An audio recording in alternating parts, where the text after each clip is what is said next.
கர்த்தருடைய பரிசு நாமத்துக்கு மகிமை உண்டாவதாக. உங்கள் யாவருக்கும் ஆண்டவரும் ரட்சகரும் ஆகிய இயேசு கிறிஸ்துவின் நாமத்தினாலே என்னுடைய வாழ்த்துக்களை தெரிவித்துக் கொள்கின்றேன். இன்றைய நாளில் நாம் தியானம் செய்திருப்பதான வேத வசனம் 1 பேதுரு 2 அதிகாரம் 9 வசனம்.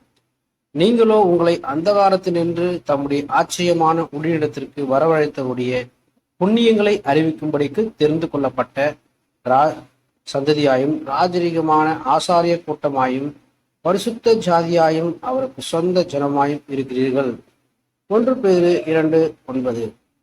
நாம் ஒளியிடம் அழைக்கப்பட்டதின் நோக்கம் நாம் பிரகாசமுள்ளவர்களாக இருக்க வேண்டியவை என்று அல்ல, பிரகாசமுள்ளவர்களாகவே இருக்கும்படியாகும். நாம் பிரகாசமுள்ளவர்களாக ஜீவிப்போமேயாகில் நாம் அழைக்கப்பட்ட அழைப்புக்கு பாத்திரராய் அல்லாதவர்களாய் இருந்து இருளே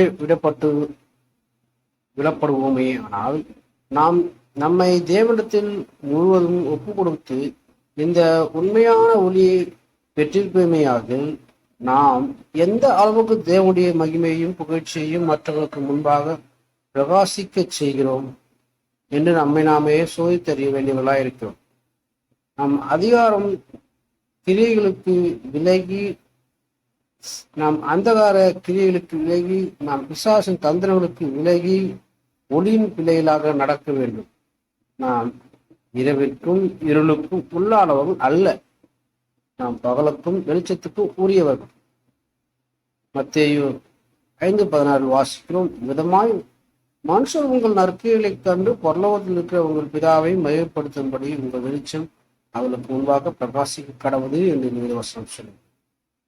அப்போஸ்தலர்களுடைய புத்தகம் 26:18 வாசிக்கிறோம், அவர் என்னை பற்றும் விசுவாசத்தினாலே பாவ மன்னிப்பையும் பரிசுத்தமாக்கப்பட்டவர்களுக்குரிய சுதந்திரத்தையும் பெற்றுக் கொள்ளும்படியாக அவர்கள் இருளை விட்டு ஒளியிடத்திற்கு சாத்தானுடைய அதிகாரத்தை விட்டு தேவனிடத்திற்கும் திரும்பும்படிக்கு நீ அவர்களுக்கு அவருடைய கண்களை திறக்கும் பொருட்டு இப்பொழுது உன்னை அவரிடத்திற்கு அனுப்புகிறேன் என்றார். பிரியமானவர்களே, நம்முடைய வாழ்க்கையிலே நாம்